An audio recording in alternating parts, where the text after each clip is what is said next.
नमस्ते, आदाब, सत श्री अकाल। दोस्तों, आज हम ध्रुव राठी साहब की वीडियो पे रिएक्शन देंगे जो डंकी मूवी पर बेस्ड है। हमारे गुजरात का एक गांव है डिंगूचा, जिसकी कहानी बिल्कुल डंकी मूवी से मिलती जुलती है। जैसा कि डंकी मूवी में बताया गया है कि कैसे लोग अपनी जान को दांव पर लगाकर इल्लीगल तरीके से कनाडा और अमेरिका कमाने के लिए जाते हैं और अपनी जान गंवा देते हैं। चलो दोस्तों, वीडियो की शुरुआत करिए। नमस्कार दोस्तों, गुजरात की राजधानी गांधीनगर से करीब 13 किलोमीटर दूर एक गांव है डिंगूचा नाम से। वैसे तो इस गांव की जनसंख्या 3000 लोगों के आसपास है, लेकिन आधे से ज्यादा घरों पर यहाँ ताले लगे पड़े हैं। बताया जाता है कि 1800 के करीब गांव वाले अब डिंगूचा में नहीं रहते। ये लोग ना सिर्फ अपना गांव बल्कि देश भी छोड़कर चले गए। को जॉब नहीं मिलती थी, तो इससे अच्छा तो प्रदेश में अच्छा रहेगा। अमेरिका नहीं जाएंगे तो हमारे बच्चे की लाइफ इधर है नहीं। आज भी डिंगूचा में जगह जगह पर ऐसे पोस्टर्स लगे हैं, study in UK Canada, free application, offer letter in 3 days. सबसे ज्यादा ऐड अगर आपको इस गांव में किसी चीज की दिखेगी तो वो है यूएस। मैं भी दोस्तों गुजरात गांधीनगर से ही। कई एड्स में तो सीधा लिखा गया है मेरे पास कि में ही आपको वीजा पड़ता है, मिल जाएगा बिना कोई एग्जाम दिए। और डिंगूचा मेरे पास में ही आता है। 2022 की बात है, अपने गांव में बाकी और डिंगूचा लोगों को गांव मेरे अमेरिका पास में ही जाता आता देख है। डिंगूचा के एक परिवार ने यही करने का फैसला किया। 29 साल के जगदीश पटेल अपनी पत्नी और 2 बच्चों के साथ कनाडा की फ्लाइट पकड़ते हैं। अपने गांव में पहले ये एक टीचर की नौकरी किया करते थे और बाद में अपने भाई के गारमेंट बिजनेस में हाथ बटाते थे, लेकिन इनकी कमाई, पूरे परिवार की महीने की कमाई सिर्फ 9 से 10 हजार रुपए हो पाती थी। जाहिर सी बात है, पैसों की कमी के चलते और बेरोजगारी की वजह से इन्होंने ये फैसला लिया। बड़ी मुश्किल से ये 65 लाख रुपए इकट्ठे कर पाते हैं एक एजेंट को देने के लिए, जो इन्हें अमेरिका तक लेकर जाएगा डोंकी प्रोसेस के थ्रू। इनकी पत्नी वैशाली बेन का सपना था कि वो अमेरिका में जाकर एक ब्यूटी सैलून में काम करे और जगदीश अपने बच्चों को बेहतर एजुकेशन देना चाहते थे। इस आखिरी उम्मीद में ये अपना गांव छोड़ते हैं और 12 जनवरी को टोरंटो की फ्लाइट पकड़ते हैं। इस डोंकी प्रोसेस का मतलब था कि इनका एजेंट इन्हें यूएस कनाडा बॉर्डर के पास तक ड्रॉप कर देगा और बाकी रास्ता इन्हें पैदल चलकर जाना होगा और अमेरिकन बॉर्डर इलीगली क्रॉस करना होगा। और टोरंटो में लैंड करने के बाद करीब 1 हफ्ता ही बीता था कि पुलिस को पूरे परिवार की लाशें मिलती हैं बॉर्डर से सिर्फ 12 मीटर दूर।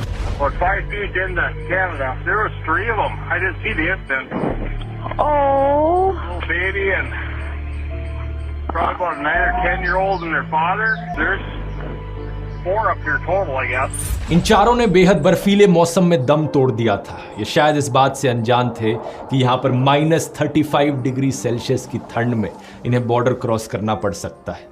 एक बहुत ही दर्दनाक अंत इस कहानी का, लेकिन जगदीश का परिवार इकलौता नहीं है ऐसा। हर साल हजारों की संख्या में इंडियंस कोशिश करते हैं इलीगली यूएस यूके जैसे देशों में जाने की इस डोंकी प्रोसेस के जरिए, और इनमें से कई सारे अपनी जान गंवा देते हैं इस कोशिश में। यही कारण यूएस मैक्सिको बॉर्डर को वर्ल्ड्स मोस्ट डेंजरस बॉर्डर कहा जाता है। इसी मुद्दे पर एक नई फिल्म आई है राजकुमार हिरानी और शाहरुख खान की, डंकी नाम से। तो मैंने सोचा ये एक अच्छा मौका होगा इस प्रोसेस को ढंग से समझने का। आइए जानते हैं इस डोंकी प्रोसेस की असलियत आज के इस वीडियो में।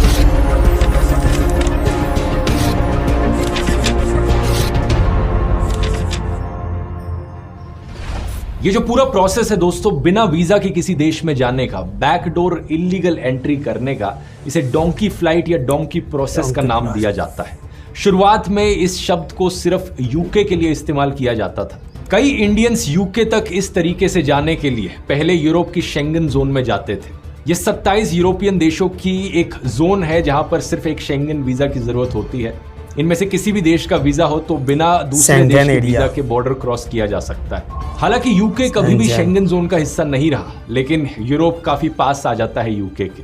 लोग अलग अलग तरीकों से यूरोप के थ्रू होते हुए यूके घुसने की कोशिश करते थे। कुछ लोग ट्रकों में ट्रैवल करते, कुछ लोग गाड़ियों में, तो कुछ लोग पैदल चलकर घंटों घंटों तक ये सफर तय करते। माइग्रेशन पॉलिसी इंस्टीट्यूट की एक स्टैटिस्टिक बताती है कि आज से 10 साल पहले भी हर महीने करीब 150 इंडियंस को डिपोर्ट किया जाता था यूके से। लेकिन आज के दिन ये डंकी डोंकी प्रोसेस हर तरीके की बैकडोर एंट्रेंस के लिए इस्तेमाल किया जाता है। ज्यादातर लोग आज के दिन यूके की जगह अमेरिका जाने की सोचते हैं इस डोंकी प्रोसेस के जरिए। इंडिया में हजारों वीजा एजेंसीज और कंपनीज हैं जो ये काम करवाती हैं। इन कंपनीज में जो एजेंट्स लोगों को इधर से उधर ट्रांसपोर्ट करने का काम इल्लीगल तरीके से, इन्हें डोंकर्स कहा जाता है। सबसे ज्यादा इलीगल इमिग्रेंट्स एक्सपोर्ट करने के लिए इंडिया में 2 स्टेट्स बहुत फेमस हैं, गुजरात और एक पंजाब। तो हमारा गुजरात। लेकिन रीसेंट ईयर्स में बढ़ती बेरोजगारी के चलते हरियाणा भी इस मुकाबले में काफी आगे निकल गया है। कितना प्राइस ये एजेंसीज चार्ज करती हैं ये डिपेंड करता है कि आप इनका कौन सा पैकेज लोगे। मजाक नहीं कर रहे हैं, इनके सही में पैकेजेस होते हैं। एक डीलक्स ट्रैवल पैकेज जिसमें आपके लिए फेक डॉक्यूमेंट्स बनवाएंगे, ट्रैवल में आपको असिस्ट करेंगे। एक इकोनॉमी पैकेज, अगर ज्यादा पे नहीं करना आपको तो ये आपको बॉर्डर के पास लाकर ड्रॉप कर देंगे और उसके बाद आपको पूरा रास्ता खुद पैदल चल के जाना है। डिपेंडिंग अपॉन द पैकेज ये 25 से 60 लाख रुपए तक की रकम मांग सकते हैं। बहुत से लोग जो इन कंपनीज के जाल में फंसते हैं वो या तो रियलाइज नहीं करते कि रेगुलर वीजा की फीस कभी इतनी ज्यादा नहीं होती, या फिर वो लोग ऐसे होते हैं जो रेगुलर वीजा अपने लिए लगवा ही नहीं पाते। कोई ना कोई रिक्वायरमेंट्स वो मीट नहीं कर पाते वीजा लगवाने की, इसलिए उन्हें लगता है कि इतनी बड़ी रकम देने के अलावा उनके पास कोई और ऑप्शन नहीं बचा है। क्योंकि ये काम इलीगली किया जाता है तो रेगुलर वीजा की एप्लीकेशंस को बाईपास कर लिया जाता है और लोग इतना पैसा इकट्ठा करने के लिए अक्सर अपने खेत बेच देते हैं, अपने घर बेच देते हैं और कई बारी तो पूरी लाइफ सेविंग्स इसी एक उम्मीद पर लगा देते हैं। कुछ दोष इन कंपनीज और एजेंसीज पर भी जाता है क्योंकि बहुत सी बारी ये कंपनीज लोगों को गुमराह करती हैं झूठे वादे सुनाकर। ये कहती हैं कि हम ना सिर्फ आपको बड़ी आसानी से अमेरिका तक पहुंचा देंगे बल्कि वहां पर ढेर सारी जॉब अपॉर्चुनिटीज भी मिलेंगी आपको। और जो असली मुसीबतें आएंगी इस सफर में और जो लीगल प्रोसेसेस का आपको सामना करना पड़ेगा, इन सब चीजों को छुपा कर रखते हैं। जो लोग इन चीजों के बारे में ज्यादा जानते नहीं वो इस जाल में फंस जाते हैं। यहाँ एक इंफॉर्मेशन गैप है जिसे एक्सप्लॉइट किया जा रहा है इन कंपनीज के द्वारा। लेकिन आज के दिन चैट जीपीटी जैसे एआई सॉफ्टवेयर्स की मदद से सारी चीजें आप खुद से जान सकते हैं, किसी और पर डिपेंड होने की जरूरत नहीं। अलग अलग देशों के इमिग्रेशन प्रोसेसेस कैसे काम करते हैं, उनकी क्या वीजा रिक्वायरमेंट्स होती हैं, ट्रैवल से रिलेटेड क्या एक्सपेंसेस आते हैं, ये सारी नॉलेज आपको चैट जीपीटी समझा सकता है आसान हिंदी भाषा में। एग्जैक्टली कैसे इस सॉफ्टवेयर का इस्तेमाल करना है अपने फायदे के लिए, इसी के लिए मैंने एक 4.5 घंटे का चैट जीपीटी पर कोर्स बनाया है पूरा हिंदी में। इसमें स्टेप बाय स्टेप मैंने सिखाया है कि कैसे अलग अलग कामों में आप इसका इस्तेमाल कर सकते हैं। इसकी बात मैंने पिछले वीडियोस में भी कई बार करी है, लेकिन एक चीज जो शायद आप नहीं जानते हो कि इस कोर्स में एक स्पेसिफिक लेसन है स्टडिंग अब्रॉड के ऊपर। अगर आपको बाहर पढ़ने जाना है तो किसी कंसल्टेंट पर डिपेंड होने की जरूरत नहीं, कैसे आप चैट जीपीटी का इस्तेमाल कर सकते हैं वो इन्फॉर्मेशन जानने के लिए। एक स्पेसिफिक लेसन है ट्रैवल प्लानिंग के ऊपर। अगर आपको बाहर घूमने जाना है तो किसी ट्रैवल एजेंट पर डिपेंड होने की जरूरत नहीं, खुद से आप अपनी प्लानिंग कर सकते हैं। इसके अलावा अलग अलग चैप्टर्स हैं जो स्टूडेंट्स पर फोकस करते हैं, एम्प्लॉयज पर, बिजनेस ओनर्स पर या घर के कामों में। हजारों लोग जिन्होंने अभी तक इस कोर्स को लिया है उन्हें बहुत यूजफुल लगा है, उनके रिव्यूज आप स्क्रीन पर देख सकते हैं। और अगले महीने मैं एक बड़ा अपडेट भी लाने वाला हूं इस कोर्स में। तो अगर आपने अभी तक ज्वाइन नहीं किया है, नीचे इसका डिस्क्रिप्शन में लिंक मिल जाएगा या फिर आप QR कोड को स्कैन कर सकते हैं। और आप में से पहले 400 लोग जो कूपन कोड इस्तेमाल करेंगे DUN40 DUN40, उन्हें 40% ऑफ भी मिलेगा। तो जरूर जाकर चेकआउट करना। पटेल परिवार जिनकी बात मैंने वीडियो के शुरू में करी थी, उनकी कहानी पर वापस आए तो उन्होंने ज्यादा लोगों को बताया नहीं था कि वो कहां जा रहे हैं। 12 जनवरी को टोरंटो पहुंचने के बाद वो कनाडा के मनीटोबा प्रोविंस में गए, जो कि करीब 2100 किलोमीटर दूर है टोरंटो से। एक हफ्ते बाद उन्हें एमरसन टाउन के पास ड्रॉप किया गया। ये एक छोटा सा टाउन है, आप नक्शे पर देख सकते हैं, अमेरिकन बॉर्डर के दूसरी तरफ नॉर्थ डकोटा और मिनेसोटा के पास। जब इनकी बॉडीज पाई गई तो उनके आसपास कोई गाड़ी या वैन का नामो निशान तक नहीं था।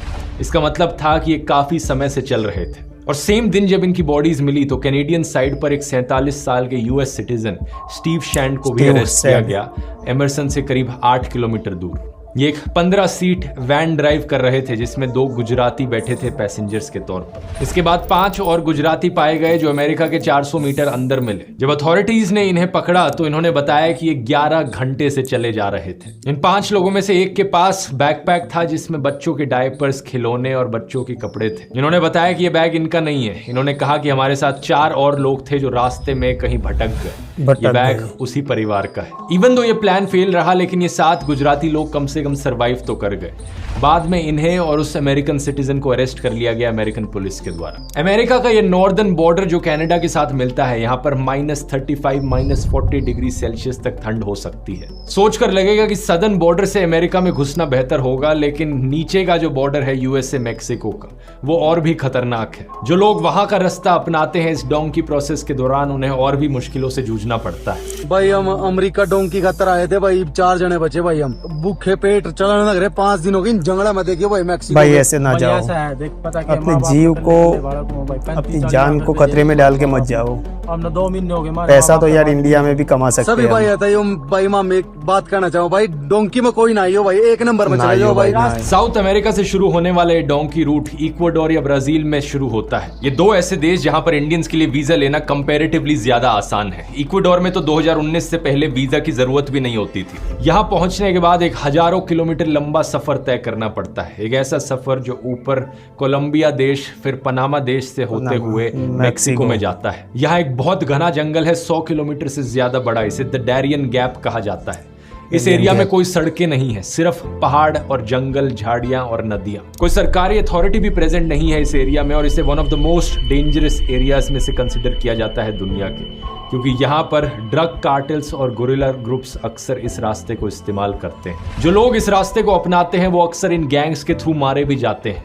न्यूज आई है भाई, एक भाई की मौत होगी भाई, डोंकर ने गोली मार दी उसका, और भाई उसकी लाश पड़ी मिली थी भाई की। भाई एजेंट कुछ तो ही है, एजेंट ने पैसे नहीं आगे पूछाए डोंकर के पूरे, तो डोंकर के लन्नू गोली मार दी डोंकर ने। बालक कितने मरे हैं भाई, कई बालका की न्यूज मैंने सुनी है भाई।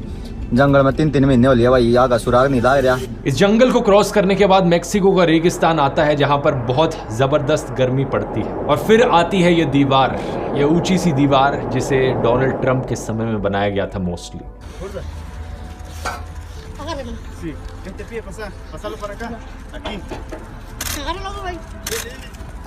Pásame ese maletín, porfa. Coge la zapatilla. Please. No, el maletín, el maletín. इसे क्रॉस कर पाना भी एक बहुत बड़ा चैलेंज है और ये रास्ता इतना खतरनाक है कि 2021 के इस आर्टिकल को देखिए। इसे एक साल में 650 से ज्यादा लोग मारे गए इस यूएस मैक्सिको बॉर्डर को क्रॉस करते हुए। जाहिर सी बात है, यहाँ पर सवाल उठता है, ये रास्ता इतना खतरनाक, जानलेवा होने के बावजूद भी लोग इस डोंकी प्रोसेस में क्यों लाखों रुपए खर्च करते हैं और अपनी जान दांव पर लगाते हैं? मोटे मोटे तौर पर देखा जाए तो 3 कारण हैं इसके पीछे। सबकी बात करते हैं एक एक करके। सबसे पहला और सबसे बड़ा कारण है इकोनॉमिक अपॉर्चुनिटीज। ये वो लोग हैं जो देश के बाहर जाना चाहते हैं बेहतर अपॉर्चुनिटीज के लिए, बेहतर जिंदगी के लिए। ये लोग अक्सर अमेरिकन ड्रीम के सपनों से बड़ा प्रभावित होते हैं। इन्हें लगता है कि एक बार अमेरिका पहुंच गए तो हमारी जिंदगी बदल जाएगी। आमतौर पर जो लोग अपर क्लास या अपर मिडिल क्लास से होते हैं वो लोग भी अक्सर सेम रीजंस की वजह से देश से बाहर जाना चाहते हैं, लेकिन उनके पास लीगल तरीके बहुत होते हैं। उनकी अच्छी नौकरियां होती हैं तो वो बाहर अच्छी नौकरियों के लिए अप्लाई कर सकते हैं, या फिर उनकी एजुकेशनल क्वालिफिकेशंस होती हैं कि वो स्टूडेंट के तौर पर बाहर जाकर यूनिवर्सिटीज में पढ़ाई कर सकें। लेकिन जो लोअर मिडिल क्लास के लोग होते हैं उनके पास ये लीगल रास्ते लेने के या तो पैसे नहीं होते या क्वालिफिकेशंस नहीं होते। मितेश त्रिवेदी एक ऐसे ही इंसान जो 30 साल पहले इंडिया छोड़कर कनाडा गए, बीबीसी को बताते हैं कि ये एक हाईली एजुकेटेड इंजीनियर थे इंडिया में, लेकिन ये ऊपर नहीं उठ पा रहे थे। I was born lower middle class, if I had stayed I would have died lower middle class. साल 2000 में इन्हें कैनेडियन सिटीजनशिप मिल गई थी और अभी एक प्रॉफिटेबल रेस्टोरेंट चलाते हैं कनाडा में। ऐसे कई मितेश त्रिवेदी देश के अलग अलग हिस्सों में पाए जाते हैं। जब ऐसे सक्सेसफुल केसेस अपने परिवार और दोस्तों को अपनी कहानियां सुनाते हैं तो उनके अंदर भी उम्मीद जागती है और धीरे धीरे करके और लोग मोटिवेट होते हैं इसी रास्ते को अपनाने में। इन सक्सेसफुल केसेस की कहानियां सुनकर इन परिवारों में अक्सर एक सोसाइटियल प्रेशर या फैमिली प्रेशर वाला एंगल भी आ जाता है। अगर किसी गांव से हर दूसरा इंसान देश से बाहर अमेरिका में जा रहा है तो कुछ लोगों को लगता है कि भाई इज्जत का सवाल है, हमारे परिवार में से भी एक ना एक तो होना चाहिए जो देश के बाहर जाकर अमेरिका में सेटल हुए, नहीं तो क्या इज्जत रह जाएगी हमारे परिवार की हमारे गांव में। मतलब डिंगुचा में अगर बच्चा पैदा हुआ है तो अमेरिका ये ज्यादातर हमारे गुजरात में बस देख નથી આગળનું ભણતર દેખાતું નથી, ખેતી કરવી નથી, કોઈ વેપાર ધંધા કરવા, ફક્ત ને ફક્ત એક જ ધૂન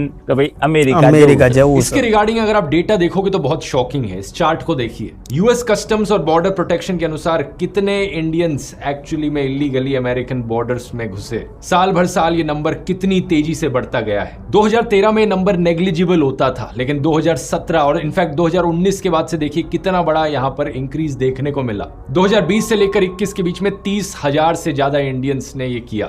2021-22 में डबल हो गया, ये 63,927 तक पहुंच गया। और जो लेटेस्ट डेटा पॉइंट आपको इस ग्राफ में नहीं दिख रहा वो इससे भी ऊपर है। अक्टूबर 2022 और सितंबर 2023 के बीच में ये नंबर 96,000 पर पहुंच चुका है। ऑलमोस्ट 1 लाख इंडियंस एक साल में अमेरिका में इलीगली घुसने की कोशिश कर रहे हैं। इस साल के 96,917 इंडियंस में से करीब 30,000 कनाडा के थ्रू पकड़े गए और 41,000 मैक्सिको के पास पकड़े गए। ये प्रॉब्लम सिर्फ इंडिया की नहीं है, बाकी कई सारे देशों के लोग भी इस डोंकी प्रोसेस का इस्तेमाल करने की कोशिश करते हैं अमेरिका में घुसने के लिए, और मैक्सिकन्स की संख्या और भी ज्यादा है इंडियंस से। जाहिर सी बात, क्योंकि मैक्सिको बॉर्डर पर पड़ता है अमेरिका। लेकिन एशियन कंट्रीज में इंडिया नंबर 1 पर आता है। सेंटर फॉर माइग्रेशन स्टडीज 2015 का डेटा, इंडिया से करीब 4.5 लाख लोग अनडॉक्यूमेंटेड अमेरिका में पाए गए।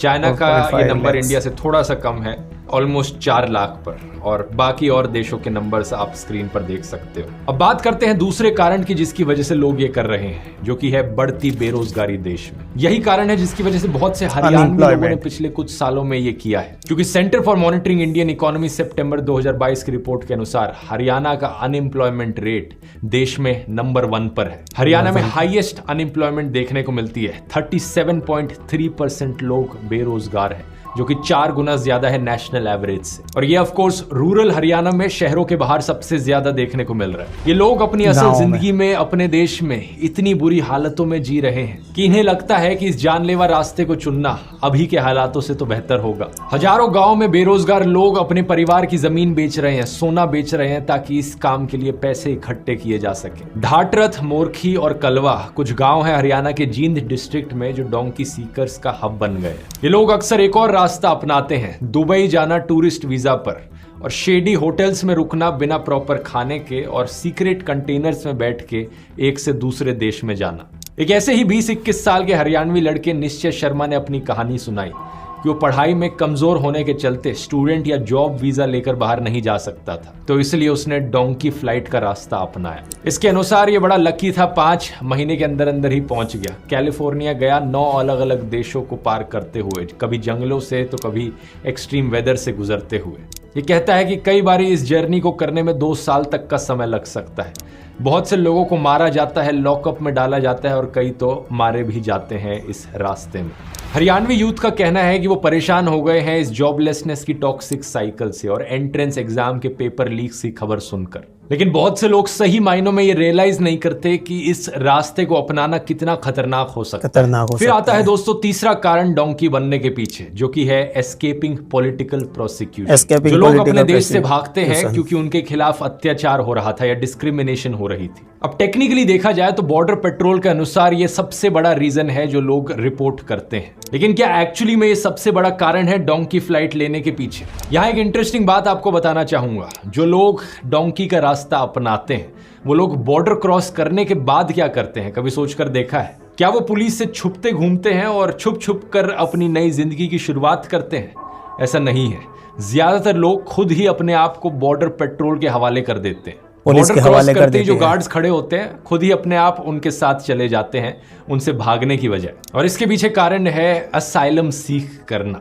असाइलम क्या होता है? यूनाइटेड नेशंस की रेफ्यूजी एजेंसी के अनुसार असाइलम एक प्रोटेक्शन का तरीका है। जब आप किसी देश में असाइलम सीख करते हो तो वो देश आपको प्रोटेक्ट करता है कि आप उस देश में रह सकते हो, क्योंकि अगर आप अपने देश में रहोगे तो आप खतरे में हो। कैसा खतरा? कोई पॉलिटिकल खतरा हो सकता है, कोई आपको मार दे, या फिर कोई रिलीजियस या रेशियल डिस्क्रिमिनेशन हो सकती है। तो जो लोग इस रास्ते को अपनाते हैं वो बॉर्डर पेट्रोल के पास जाकर कहते हैं कि वो असाइलम सीख कर रहे हैं। तो यहाँ 5-6 अलग अलग कैटेगरीज हैं परसिक्यूशन की। एक हो गया रिलीजियस परसिक्यूशन, अगर किसी धर्म से आप बिलोंग करते हो और उसकी वजह से आपको डिस्क्रिमिनेट किया जाता है, आपके खिलाफ अत्याचार होता है।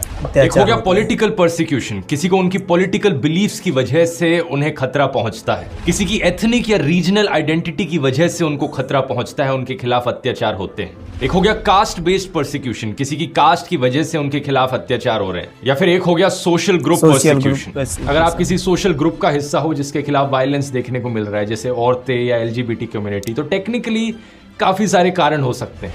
और जो लोग इलीगली इस रास्ते को अपनाते हैं वो इनमें से कोई भी कारण बता सकते हैं, लेकिन एक्चुअली में ये कारण सही है, जस्टिफाइड है या नहीं है, ये डिसाइड करने के लिए एक इमिग्रेशन जज होता है। तो जो लोग बॉर्डर पार करने के बाद असाइलम के लिए अप्लाई करते हैं उन्हें इमिग्रेशन कोर्ट में जाकर अपनी जस्टिफिकेशन और रीजनिंग देनी होती है और कोर्ट के सामने साबित करना होता है कि जो वो कह रहे हैं वो सच है। जाहिर सी बात है बहुत से लोग झूठ बोलते हैं क्योंकि उनका असली कारण कुछ और होता है, पहले 2 कारणों में से होता है। तो ऐसे केसेस में लोगों को वापस डिपोर्ट कर दिया जाता है, यानी लाखों रुपए जो खर्च किए पूरा पैसा बर्बाद। और अगर आप झूठ बोलते हुए पकड़े गए, ऊपर से बैन और लगा दिया जाता है कि आज के बाद आप जिंदगी में कभी अमेरिका में लीगली ट्रैवल नहीं कर पाओगे। लेकिन यहाँ ये चीज भी मेंशन करनी जरूरी है, कुछ जेन्युइन लोग भी होते हैं जिनका असली में यही कारण होता है डोंकी फ्लाइट लेने के पीछे। उदाहरण के तौर पे है हमारे पास जालंधर में रहने वाले जशनप्रीत सिंह की कहानी। इस रिपोर्ट में मेंशन किया गया है जशन एक 24 साल के ओपनली गे इंसान थे जो जालंधर में रहते थे। इन्हें डेली बेसिस पर डिस्क्रिमिनेशन और हरासमेंट फेस करनी पड़ती थी, चाहे आसपास के पड़ोसी हो या दूर के कोई जानने वाले।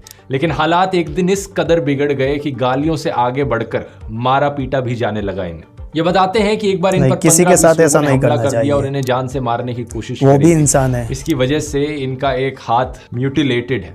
इन्होंने कंसिडर किया कि ये शहर से बाहर निकलकर किसी दूसरे शहर में शिफ्ट हो जाते हैं, लेकिन इन्हें इस चीज का डर था कि इंडिया में शायद कहीं भी कल्चर इतना ओपन माइंडेड नहीं है गे लोगों को लेकर। फिर इन्होंने फैसला लिया कि ये डोंकी का रास्ता हमारे इंडिया में ओपन माइंडेड नहीं है और फ्रांस के थ्रू होते हुए ये किसी तरीके से मेक्सिको बॉर्डर तक पहुंचे, जिसके थ्रू ये अमेरिका में एंटर किए। वहां इन्होंने बॉर्डर क्रॉस करने के बाद असाइलम के लिए अप्लाई किया और इन्हें ग्रांट कर दिया गया।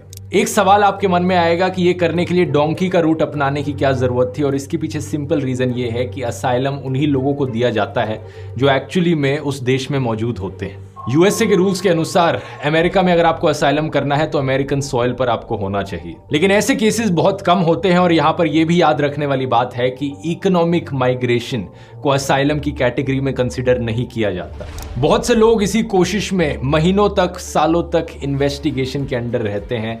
अक्सर टॉर्चर उन्हें सहना पड़ता है। एक असाइलम की एप्लीकेशन को प्रोसेस करने में कई बार सालों तक का समय लग सकता है, और ऐसा भी हो सकता है कि आप कई साल तक अमेरिका में रह लिए, लेकिन उसके बाद वो डिसाइड करते हैं कि आप तो झूठे थे यहाँ पर, और उसके बाद आपको डिपोर्ट किया जाता है। और यहाँ ये भी बात याद रखने वाली है कि जैसे ही आप बॉर्डर क्रॉस करते हो, ऐसा नहीं है कि इमीडिएटली आपको इमिग्रेशन कोर्ट के सामने पेश कर दिया जाता है। सबसे पहले डिटेंशन सेंटर्स में डाला जाता है लोगों को, जहाँ पर हालत काफी खराब होती है। अक्सर कुछ डिटेंशन सेंटर्स ऐसे हैं जहाँ पर ढेर सारे लोगों को एक छोटे से कमरे के अंदर बंद करके रखा गया है, और हफ्तों महीनों तक वो वहीं पड़े रहते हैं जब तक पुलिस वाले बोलते नहीं कि अब आपका नंबर आ गया। The officers are nice. The officers, yes. They treat you well here. But as I told you, you're locked inside. You're not free. You're depressed. And में मैं एक सिंपल सी चीज कहना चाहूंगा, याद रखिए, जान है तो जहां है। कभी भी अपनी जिंदगी दांव पर लगाकर ऐसे रास्ते चुनने का कोई फायदा नहीं है। कोर्स को डाउनलोड करने का लिंक नीचे डिस्क्रिप्शन में मिल जाएगा, और अगर ये वाला वीडियो आपको पसंद आया तो ये वाला भी जरूर पसंद आएगा। शाहरुख खान की जो पिछली फिल्म रिलीज हुई थी इस साल, जवान, उसमें कौन सा सोशल इशू दिखाया गया था, कौन से असल इश्यूज की उसमें बात करी गई थी, इसको मैंने एक्सप्लेन किया है इस वाले वीडियो में, यहाँ क्लिक करके देख सकते हैं। बहुत बहुत धन्यवाद।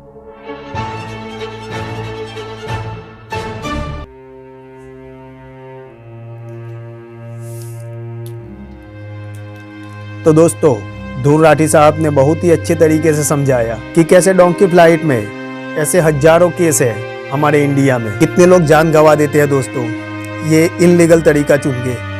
दोस्तों, ध्रुव राठी साहब की वीडियो का लिंक डिस्क्रिप्शन में मौजूद है, उनको भी सपोर्ट करें, और उनका कोर्स आपको अच्छा लगे तो उनके कोर्स को भी ज्वाइन करें।